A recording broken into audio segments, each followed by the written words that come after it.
Louvado seja Deus, louvado seja nosso Senhor Jesus Cristo. Bom dia, boa tarde, boa noite a todos, a depender do horário que você estará vendo esse vídeo. Hoje eu quero refletir sobre o Evangelho de São Lucas, capítulo 24, versículos de 13 a 35, que diz o seguinte: Naquele mesmo dia, o primeiro dia da semana, dois dos discípulos de Jesus iam para um povoado chamado Emaús, distante 11 quilômetros de Jerusalém. Conversavam sobre todas as coisas que tinham acontecido. Enquanto conversavam e discutiam, o próprio Jesus se aproximou e começou a caminhar com eles. Os discípulos, porém, estavam como que cegos e não o reconheceram. Então Jesus perguntou: Que ides conversando pelo caminho? Eles pararam com um rosto triste e um deles, chamado Cleofas, lhe disse: Tu és o único peregrino em Jerusalém que não sabes o que lá aconteceu nesses últimos dias. Ele perguntou: O que foi? Os discípulos responderam: O que aconteceu com Jesus, o Nazareno, que foi um profeta poderoso em obras e palavras, diante de Deus e diante de todo o povo. Nossos sumos sacerdotes e nossos chefes o entregaram para ser condenado à morte e o crucificaram. Nós esperávamos que ele fosse libertar Israel, mas apesar de tudo isso, já faz 3 dias que todas essas coisas aconteceram. É verdade que algumas mulheres do nosso grupo nos deram um susto. Elas foram de madrugada ao túmulo e não encontraram o corpo dele. Então voltaram dizendo que tinham visto anjos e que esses já afirmaram que Jesus estava vivo. Alguns dos nossos foram ao túmulo e encontraram as coisas como as mulheres tinham dito. A ele, porém, ninguém viu. Então Jesus lhe disse: Como sois sem inteligência e lento para crer em tudo o que os profetas falaram? Será que o Cristo não deveria sofrer tudo isso para entrar na sua glória? E começando por Moisés e passando pelos profetas, explicava aos discípulos todas as passagens da Escritura que falavam a respeito dele. Quando chegaram perto do povoado para onde iam, Jesus fez de conta que ia mais adiante. Eles, porém, insistiram com Jesus, dizendo: Fica conosco, pois já é tarde e a noite vem chegando. Jesus entrou para ficar com eles. Quando se sentou à mesa com eles, tomou o pão, abençoou e o partiu e distribuiu entre eles. Nisso os olhos dos discípulos se abriram e eles reconheceram Jesus. Jesus, porém, desapareceu da frente deles.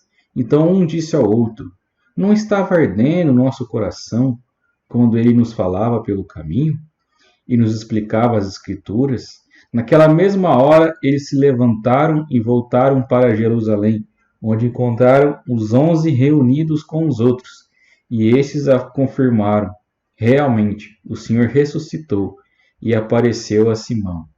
Então os dois contaram o que havia acontecido no caminho e como tinham reconhecido Jesus ao partir o pão. Meus amigos, o texto de hoje é um texto muito bonito, porque os discípulos de Emaús e todo esse caminho, tudo aquilo que foi acontecendo, mostra para nós a origem do nosso culto, a figura de nosso culto, que é a Santa Missa. Sabemos que a Eucaristia foi instituída por nosso Senhor Jesus Cristo na Quinta-feira Santa.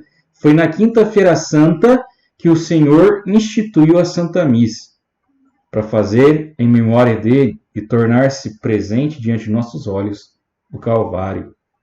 Porém, veja que interessante, meus irmãos. A figura da missa que tem 2 partes principais: a liturgia eucarística e a liturgia bíblica. Primeiramente, sabemos que na missa vem as leituras da Sagrada Escritura. E depois, o partir do pão é a Eucaristia, a ação de graças. Veja que no caminho a Emaús, o Senhor Jesus explicou a palavra aos discípulos, fazendo uma referência a nós, a liturgia da palavra.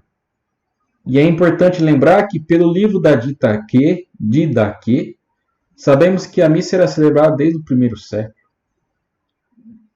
Na estrutura como é hoje, um texto dos profetas cantava um salmo, uma carta de São Paulo, um texto das cartas, um texto do Evangelho e a partilha da Eucaristia, a partilha do pão em seguida.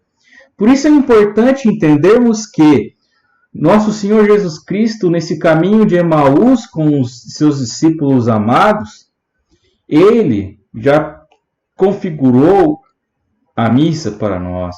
Nós vemos a figura da missa nitidamente, dividindo a liturgia da palavra, já preparando o coração dos discípulos, aquecendo o coração deles, e a liturgia eucarística, que é o ponto máximo, onde, ao partir o pão, Cristo se faz presente na Eucaristia e eles reconhecem o nosso Senhor. As vendas dos olhos se caem e reconhecem o seu Senhor e Salvador. Assim deve ser nós. Devemos reconhecer nosso Senhor todos os dias na Sagrada Eucaristia, porque é nítido a sua presença real, em corpo, sangue, alma e divindade.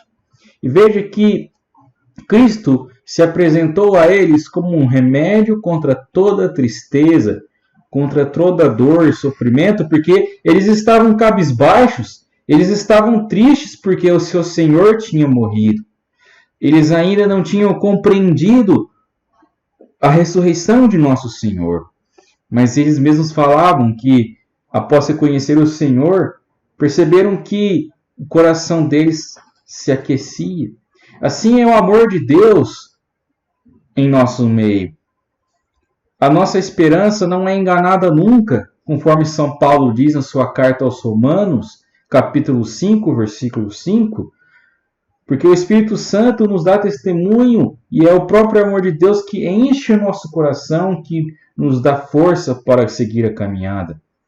Então, assim ocorreu com esses discípulos amados e assim ocorre conosco a todo momento. Por isso que é importante buscarmos frequentar a igreja, a casa de Deus, com o coração aberto, porque Ele nos alimenta e nos dá força por meio da Tua palavra e por meio do Teu corpo, sangue, alma e divindade, presente na Eucaristia.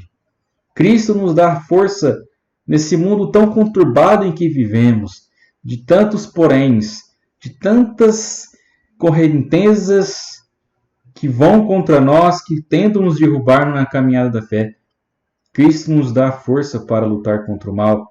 Cristo nos dá força para lutar contra o pecado. Nos coloca de pé, Ele aquece o nosso coração com o Teu Espírito Santo e conseguimos lutar contra tudo e contra todos em busca da santidade, em busca da perfeição, da plenitude. E nós vemos que um ponto essencial é a Santa Eucaristia e a Santa Palavra de Deus. São dois alimentos para a nossa alma que ficam nítidos nesse caminho de Emaús. Aqueles que estavam enfraquecidos, a Palavra de Deus já foi aquecendo o vosso coração, aquecendo e culminando com o corpo de Cristo, com um pão vivo descido dos céus. É o próprio Senhor que nos alimenta, é o próprio Senhor que vem ao nosso encontro, Ele que é o Verbo divino e Ele que é o pão que desce dos céus, o novo maná, só que o novo maná que alimenta a alma, que dá força, que dá coragem. Por isso que devemos nos entregar ao Senhor Jesus de todo o coração, de toda a alma, de toda a força, porque aqui o Senhor nos deixa claro que nele conseguimos ter força para lutar contra o pecado, contra o desânimo, contra a tristeza. Quantas vezes, meu irmão e irmã, nós somos desanimados pelo mundo, pelas coisas que ocorrem no mundo, tragédias, notícias tristes. Vemos que parece que nada tem solução, mas o Senhor é nossa força, o Senhor é o nosso socorro. Que a Ele possamos sempre, sempre, a todo momento, recorrer e voltar para a casa do Pai. e estar presente na Santa Missa, comungando do verdadeiro corpo de Cristo, presença real, e alimentando nosso coração através da escuta da palavra de Deus, das reflexões, e viver firme a caminhada para todo sempre, que devemos desejar isso sempre, sempre em nossas vidas, e nada mais importa, somente a presença dele em nosso meio, em nosso coração. Que assim seja. Amém.